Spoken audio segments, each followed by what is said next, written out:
एक शब्द कहा है मऊ में कि मऊ में मेरी अर्थी उठेगी, अंतिम मेरी यात्रा यही होगी। इससे क्या तात्पर्य लगाया जाए? अरे कोई पहली बार तो कहा नहीं है। जब मैं 2014 का लोकसभा का चुनाव लड़ रहा था तो कुछ लोगों ने दुष्प्रचार किया था कि बेंगलोर से आए हैं, पैसे वाले हैं, हार के चले जाएंगे, जीत के चले जाएंगे। मैं हार गया।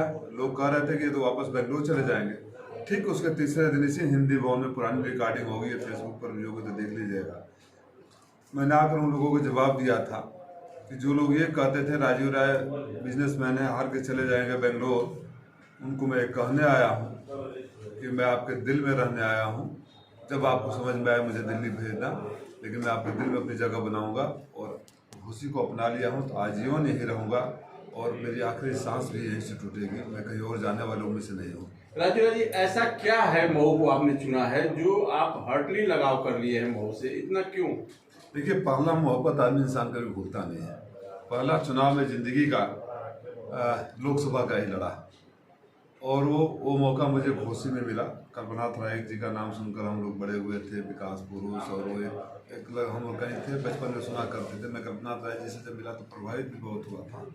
और जो वैक्यूम हो गया, ये ऊपर वाले का निर्णय था कि मैं घोसी चुनाव लड़ने आऊँ। और जब यहाँ आया तो हारा जीता, लेकिन मुझे अब यहाँ का हर गली, मैं एक दिन आज से 8 साल पहले वो पटेल ढाबा पर हम लोग बैठे थे, 2-4 पत्रकार मित्र भी थे।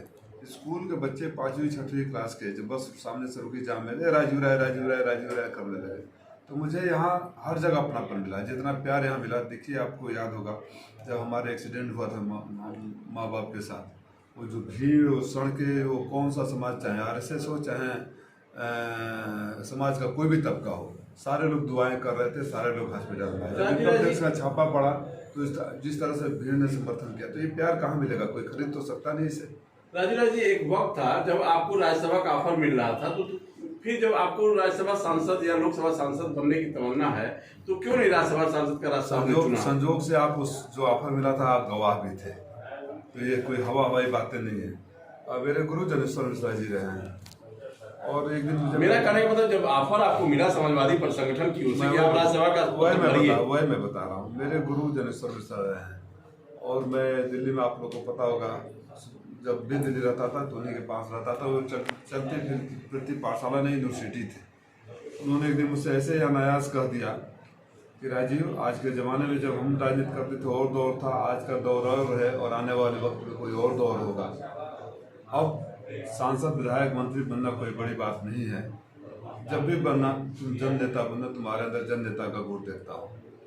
गुरु जी की 2 बातें, एक तो मेरे मरने के बाद कोई मेरा पुण्यतिथि नहीं मनाएगा, जन्मतिथि नहीं मनाएगा और ये गोष्ठी नहीं होगी, उसको मैं आज भी निभाता हूँ। आज भी दिल्ली में मैं करता हूँ और उस बात को आत्मसात कर लिया कि जब भी मैं जाऊँगा जनता के बीच से चुन के जाऊँगा, जनता के दुआओं पे जाऊँगा। मैंने देखा है कि राज्यसभा में बैक रोड से जाने वाले कहीं भी वो जनता के प्रति उतने जवाबदेह नहीं होते हैं। जनता की उम्मीदें तो बढ़ जाती है, लेकिन एक आखिरी सवाल मेरा है कि आपको मौजूदा समय में बसपा प्रत्याशी बाबू कृष्ण चौहान भी आ गए हैं और सुभाषपा गठबंधन से ओमप्रकाश राजभर के बेटे अरविंद राजभर आ चुके हैं। आप किसको अपनी चुनौती मानते हैं? किससे अपना लड़ाई मान रहे हैं आप? मेरा चुनाव यहाँ की जनता लड़ रही है।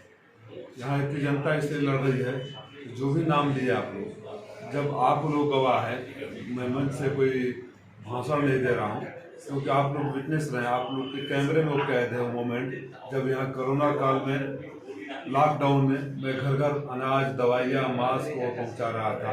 जब लोग अपने घरों में दुबके हुए थे और मैं भी मौत के मुंह में था, तभी मैंने सुनिश्चित किया कि कोई आदमी बिना इलाज के न मरे, जितना वरना उनके हाथ में है। आप लोग गवाह हैं कि जब बिंटोलिया में कटान हो रहा था तब मैं वहाँ पहुँचा था, बाढ़ आया था तब मैं वहाँ पहुँचा था, महासो का ट्रेन दुर्घटना हुआ तब पहुँचा था। आप लोग गवाह हैं कितने बच्चों को गोद लेकर यहाँ मैं पढ़ा रहा हूँ। आप गवाह हैं कितने बच्चियों की शादी किया और रोज़ यहाँ से इलाज होता है। तो जब और कोई नाम है जो, तो नाम है जिन मुसीबत के घड़ियों में घोसी के साथ खड़े हो, कोई एक वीडियो क्लिप दिखा दे कि आज जब कोरोना आया था, जब महामारी हुई थी, जब बाढ़ आया था, जब कटान हो रहा था, जब एक्सीडेंट हुआ था, जब लोग अनाथ हुए थे, तो फलाने नेता भी उस वीडियो क्लिप में है। तो चूंकि मैं जनता के बीच में रहा हूँ, चुनाव जब जनता लड़ती है तो चुनौती कोई होती ही नहीं।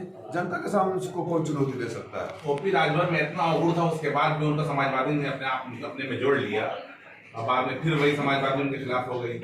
वो समाजवादी के खिलाफ होगा। नहीं नहीं, जिस तरह का उनका भाषा और आचरण रहा है, जिसके परिणाम आज वो भोग रहे हैं, वो हमारे समाजवाद की संस्कृति से मेल नहीं खाता था। उनको कई बार राष्ट्रीय अध्यक्ष जी ने समझाने का प्रयास किया कि भाषा संयमित रखिए, राजनीति में विरोध होता है, इस तरह की भाषा का इस्तेमाल नहीं करते। आपने कभी अखिलेश जी को शालीनता के परिधि से बाहर जाकर बोलते हुए देखा है और उनको अच्छा नहीं लगा तो चले गए, लेकिन उनको पता उनको है, निकाला गया या चले गए वो छोड़ के? उनसे कह दिया गया कि अगर आप नहीं सुधरेंगे तो आप स्वतंत्र हैं, आप जहाँ चाहें वहाँ जा सकते हैं, या तो सुधर जाइए या तो चले जाइए। बसपा प्रत्याशी आज कहने दीजिए, हमारी शुभकामनाएं उनके साथ है। हकीकत उनको भी पता है, आपको पता है। कोई लड़ने वाला थोड़े कहता मैं हार रहा हूँ, कोई लड़ने वाला नहीं कहेगा ना। लोकतंत्र में सबको लड़ने का अधिकार है, दावा करने का अधिकार है, अंतिम निर्णय तो जनता करती है। ओम प्रकाश राजभर कहे थे कि हम बीएसपी से सेटिंग कर लिए, तो क्या माना जाए कि जो प्रत्याशी आए हैं सेटिंग करके आए हैं? देखिए, इसका जवाब तो ओम प्रकाश जी देंगे और चौहान साहब देंगे। मैं तो अपने मिशन में हूँ और 10 सालों से हूँ। मैं यही बोल रहा हूँ ना कि अगर कोई बैक डेटेड कोई एक वीडियो एक क्लिप दिखा दे, जनता के दुख सुख में कोई खड़ा हो, तो मैं नॉमिनेशन नहीं फाइल करूँगा। कभी कोई नहीं रहा है, तो जनता के मैं सहारे लड़ रहा हूँ, जनता मेरे साथ है। तो कौन क्या कहता है क्या नहीं कहता है उसको परवाह कौन करे, क्यों करे। क्या लग रहा है कितना